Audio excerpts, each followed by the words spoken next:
Une seule parole venue de Dieu peut changer ta vie pour toujours. La nouvelle naissance, c'est ce qui te donne l'accès dans le royaume de Dieu. Sans la nouvelle naissance, il n'y a pas accès dans le royaume de Dieu.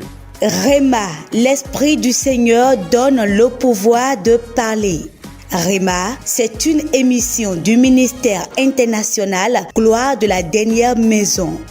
Dieu est toujours sur son trône, mais son esprit émane de lui. Son esprit sort de lui pour accomplir sa volonté. C'est pour cela qu'il est appelé l'ange de sa présence dans l'enfer. Prenez le rendez-vous tous les mardis à 21h, les samedis à 9h30 sur la télé évangélique. Par l'émission Réma, le Seigneur vous parle et l'Esprit de Dieu vous guide.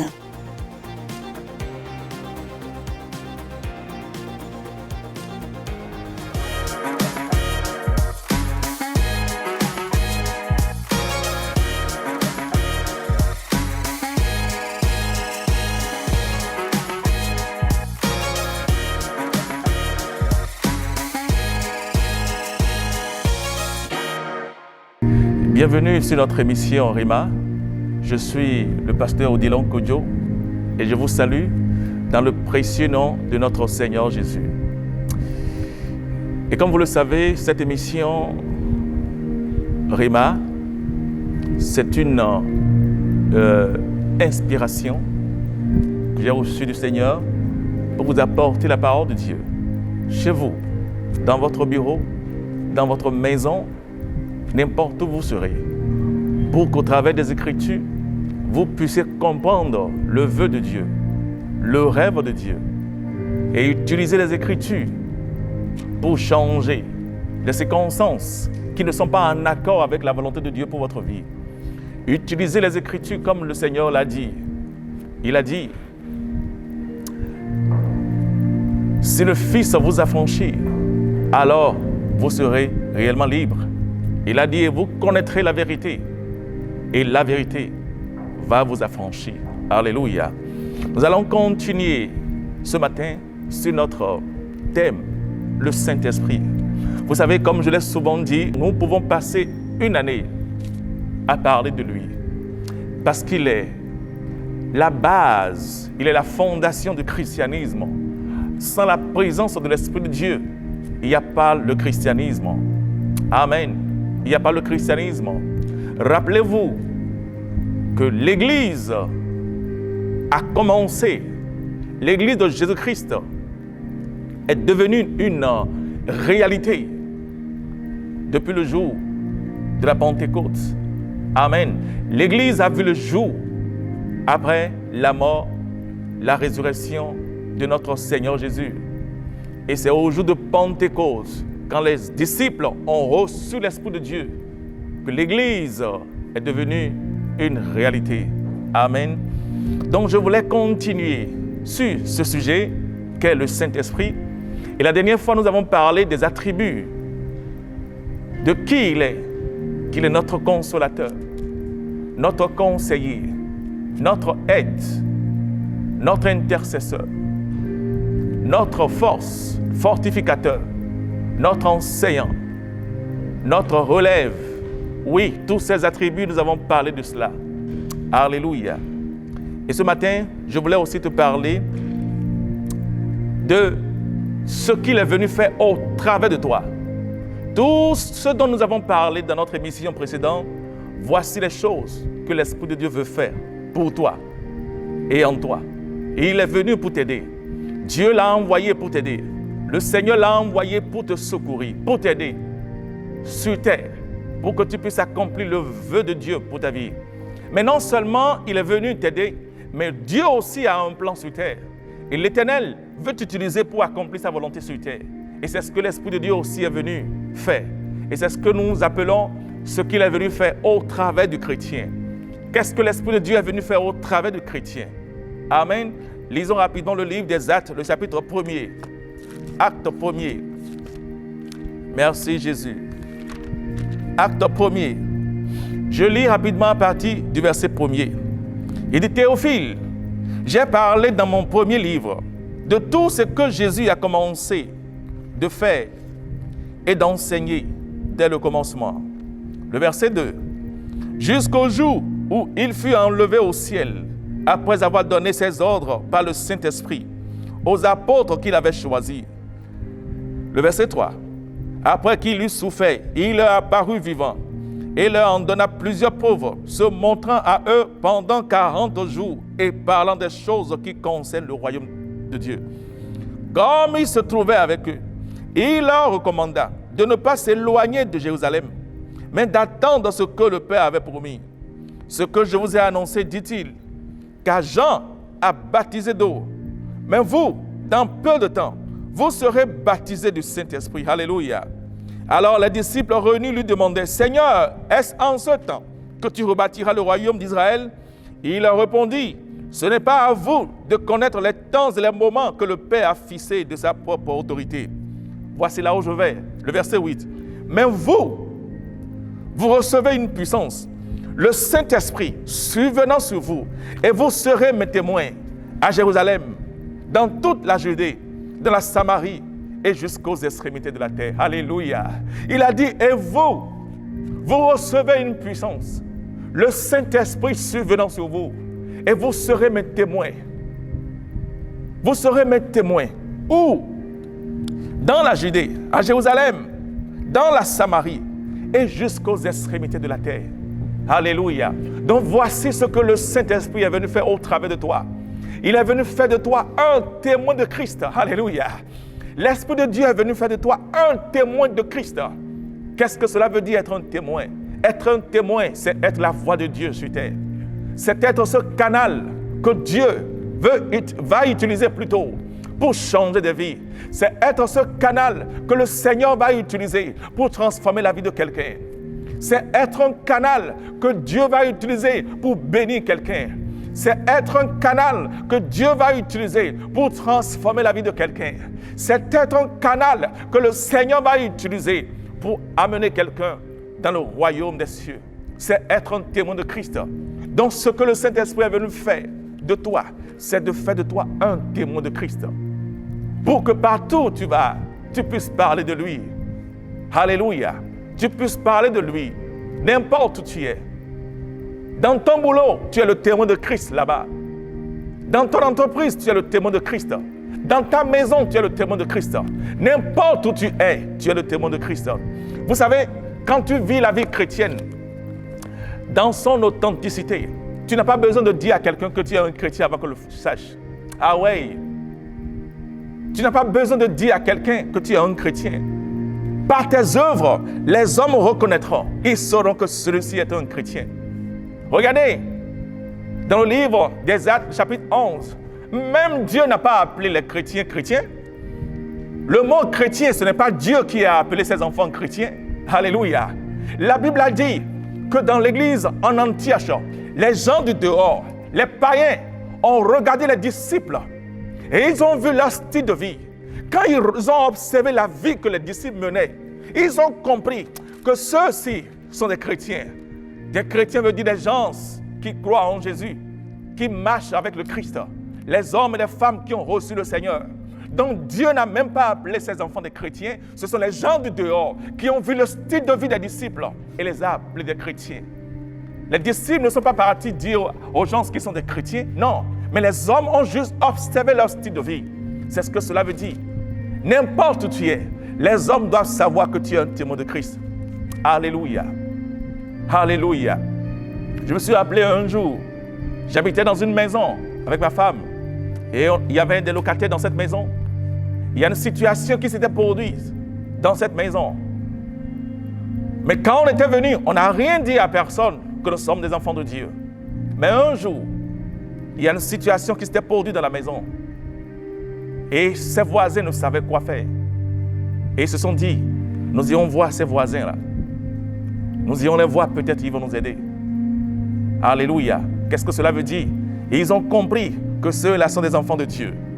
La situation que nous traversons, nous pouvons aller leur soumettre cela et voir si leur Dieu peut faire quelque chose. Amen. C'était ainsi et ils sont venus vers nous. Nous avons prié avec eux, nous les avons conseillés. L'aide dont ils avaient besoin, nous leur avons donné cette aide. Et ils ont béni le nom de l'Éternel. Alléluia. Donc n'importe où tu es la main de Dieu. C'est ce que l'Esprit de Dieu est venu faire au travers de toi. Jésus a dit quiconque me confessera devant les hommes, je le confesserai devant mon Père céleste et devant ses anges. Mais celui qui va me réunir, celui qui aura honte de moi, moi aussi j'aurai honte de lui devant mon Père et devant les anges. N'aie pas honte de lui, amen. N'aie pas honte de notre Seigneur Jésus et n'aie point honte de son évangile.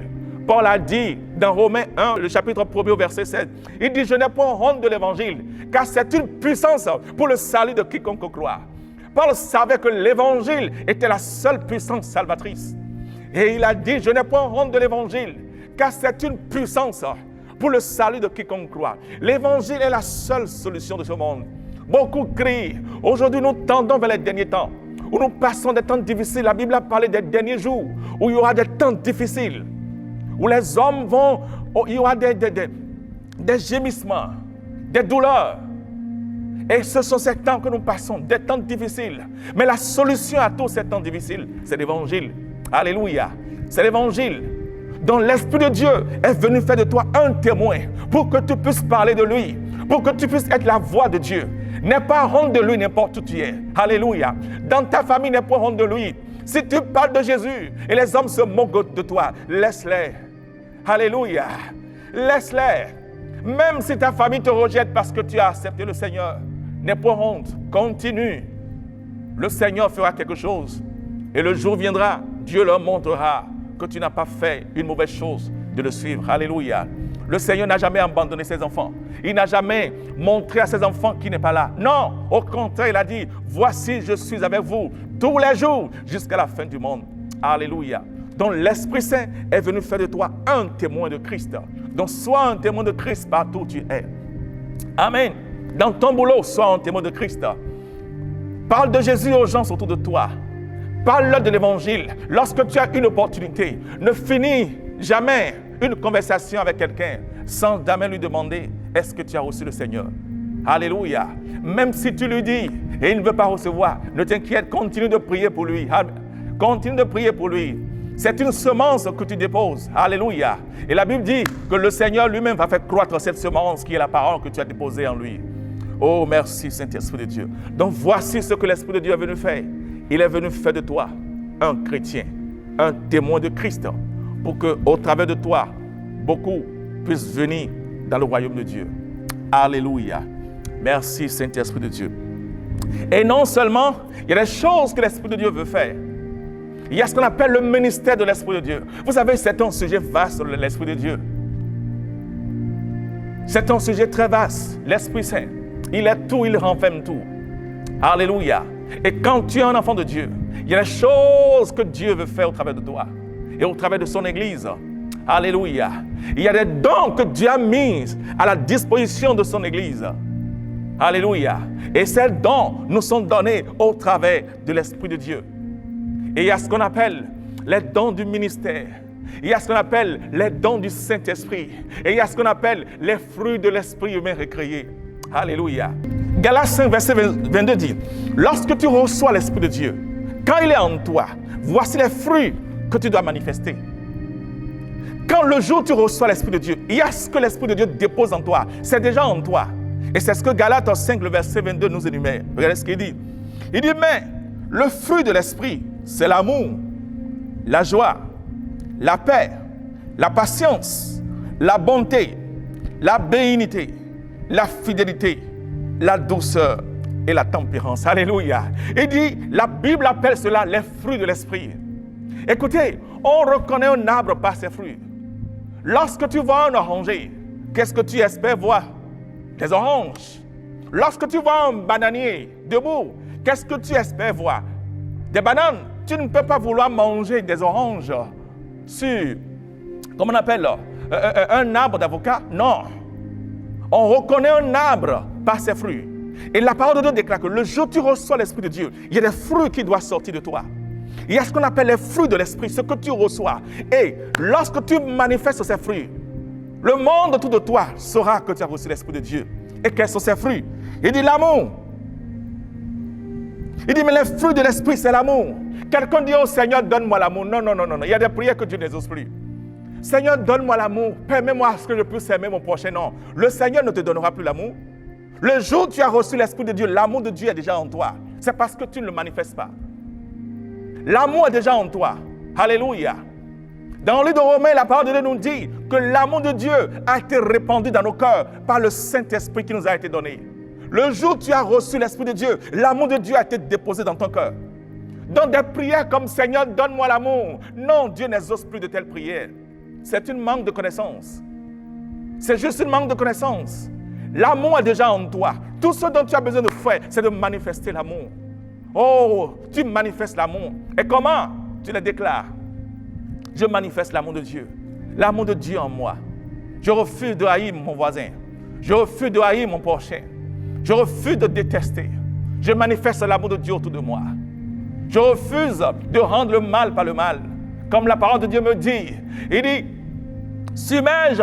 Il dit, quand on te fait le mal, rends le bien. Ne dis pas, je vais rendre le mal par le mal. Non, ça, ce n'est pas les fruits de l'Esprit de Dieu que tu as reçu. Ce n'est pas les fruits de l'Esprit de Dieu que tu as reçu. L'amour de Dieu est déjà en toi. Donc manifeste l'amour autour de toi. La parole de Dieu déclare que lorsque nous manifestons l'amour, ainsi le monde saura que nous sommes un avec le Christ. Alléluia. Il dit ainsi le monde saura que vous êtes mes disciples lorsque vous marchez dans l'amour. L'amour est la plus grande puissance et l'Esprit de Dieu l'a déposé en toi. Amen.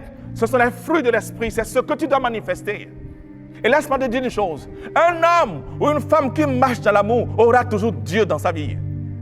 Alléluia. Quand tu marches dans l'amour, tu verras la gloire de Dieu dans ta vie. Quand tu marches dans l'amour, tu verras la bonté de Dieu dans ta vie. Quand tu marches dans l'amour, tu verras la faveur de Dieu dans ta vie. Parce que Dieu n'abandonne jamais les hommes et les femmes d'amour. Parce que Dieu aussi, notre Père Céleste, est un Dieu d'amour. La parole déclare, car Dieu a tant aimé le monde. Quel amour le Père nous a témoigné à ce qu'il nous a envoyé son Fils. Quel amour le Père nous a témoigné. Donc quand tu es un enfant de Dieu, tu dois démontrer l'amour autour de toi. Et cet amour, l'Esprit de Dieu l'a déjà déversé en toi. Alléluia. Merci Saint-Esprit de Dieu. Il dit la joie. Ça c'est le fruit de l'Esprit, la joie. Il y a des gens, quand tu les vois, ils sont souvent tristes. Ils sont souvent tristes. Et quand tu es à côté d'eux, ils veulent te communiquer la tristesse. Ce qu'ils ont en eux, ils veulent te communiquer. S'ils ont la colère, ils veulent te communiquer la colère. Vous savez, la parole de Dieu déclare que les mauvais compagnons corrompent les bonnes mœurs. Alléluia. Lorsque tu es un homme de joie ou une femme de joie et tu commences par collaborer avec quelqu'un qui est toujours colérique, cette personne, si tu ne changes pas la personne un jour te changera. Alléluia. Si tu ne la changes pas, cette personne te changera un jour. Ce qui veut dire, si ce qui est en toi, tu ne l'aides pas à changer, cette personne t'aidera à changer. C'est pour cela qu'il dit, les fruits de l'esprit, tu dois manifester. La joie. Joyeux. Alléluia. N'importe où tu es joyeux. Peu importe ce qui se passe. Alléluia. Quand tout va bien, tu es joyeux. Quand ça ne va pas autour de toi, tu es joyeux. Tu ne fais que manifester la joie. Tu nous donnes la joie. Quand tu viens auprès de quelqu'un, la personne retrouve la joie. Des fois, quand il y a une situation, les hommes et les femmes sont tristes. Et quand tu apparais, soudainement la joie apparaît. Parce que tu es un changeur de vie. Alléluia. Et la parole de Dieu déclare que ces fruits sont en toi. La joie est à toi. Donc tu dois manifester la joie. Refuse d'être triste. Refuse d'être colérique. Manifeste la joie de Dieu. Parce qu'avec cette joie, la parole de Dieu déclare que tu iras puiser dans la source du salut. Alléluia. C'est avec la joie que tu vas puiser les bénédictions que le salut t'a réservées. Mais si tu es un homme triste, un homme colérique, comment pourras-tu accomplir le rêve de Dieu? Alléluia.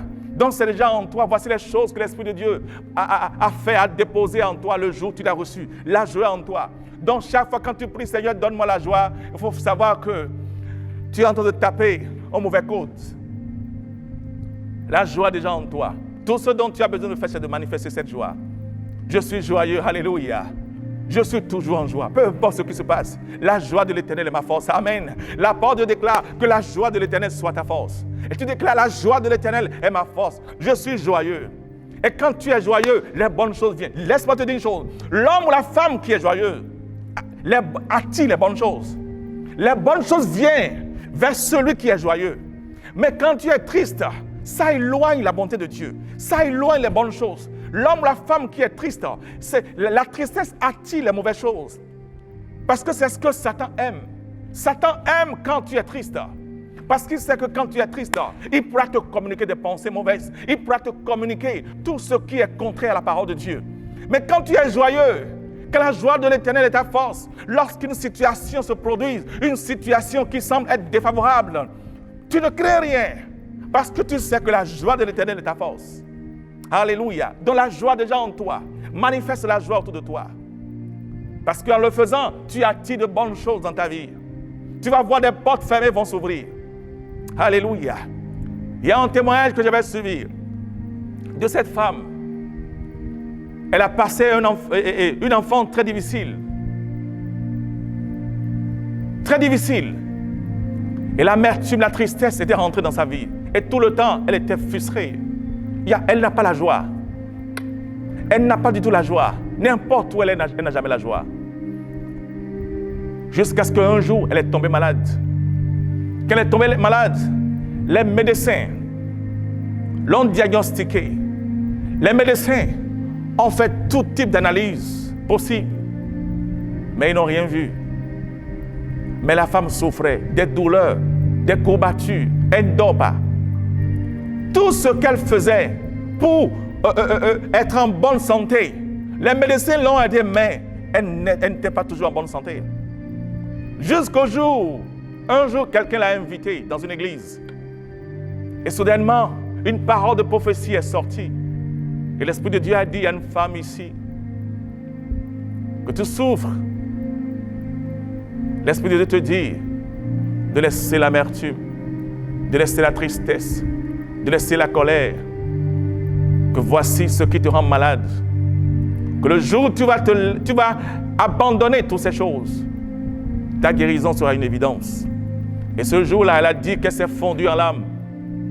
Et ce jour, elle a décidé de laisser la tristesse et l'amertume. Le jour où elle a laissé cela, cette nuit-là, elle a senti qu'il y avait un gros fardeau qui a été enlevé de son cœur. Un gros fardeau a été enlevé de son cœur. Et elle a dit que cette nuit-là, elle a dormi comme un bébé. Et depuis ce jour, la joie de Dieu était rentrée dans sa vie. Et cette maladie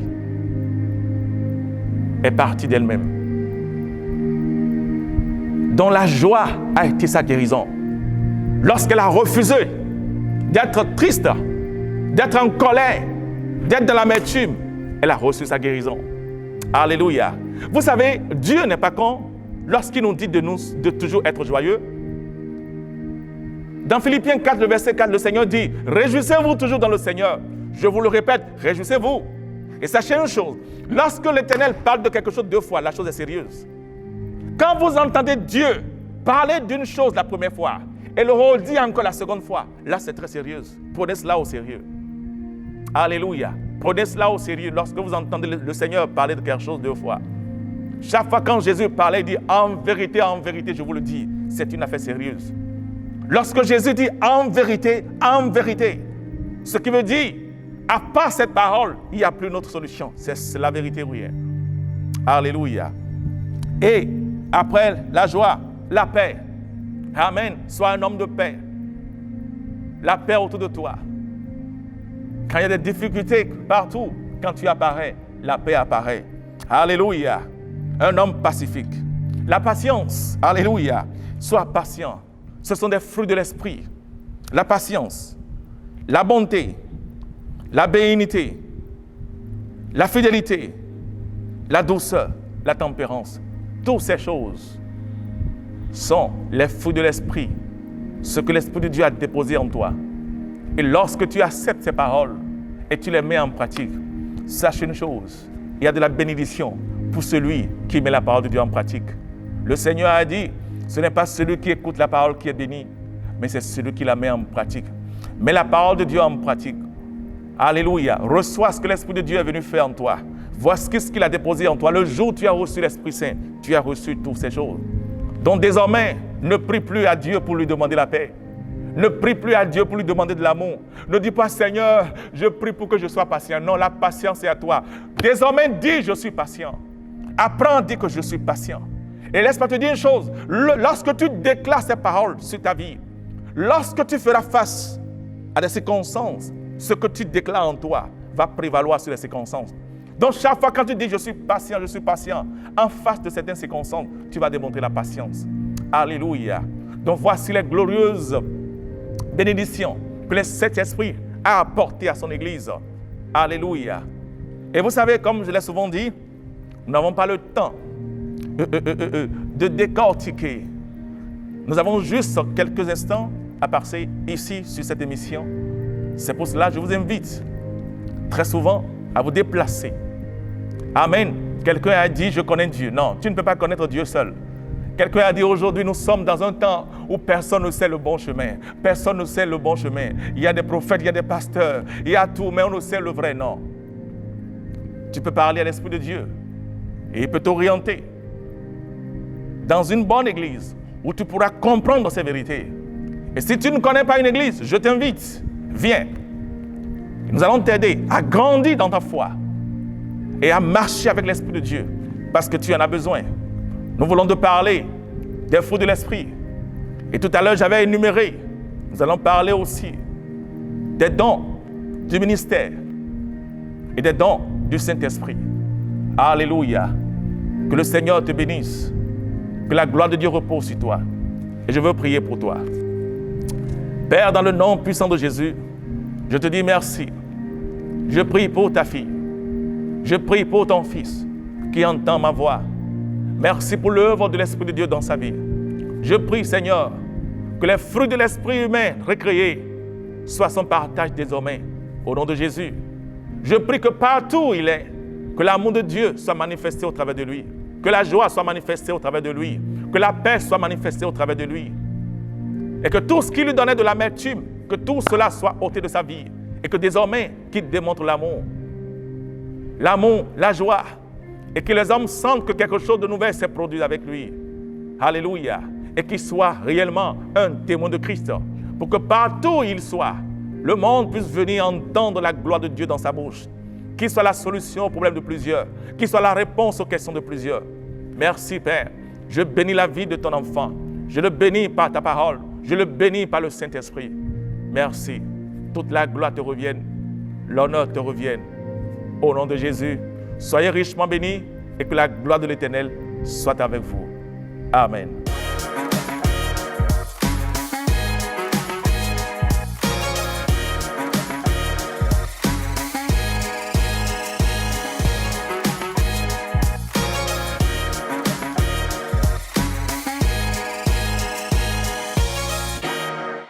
Je viens pour te louer, je viens te louer. Où que vous soyez, quelle que soit votre position, venez et adorons le Seigneur avec le ministère international Gloire de la dernière maison. Dieu touche les cœurs, illumine les vies. Venez au ministère international Gloire de la dernière maison et entrons en communication, en communion avec Dieu pour la restauration de votre vie. Je viens pour t'honorer.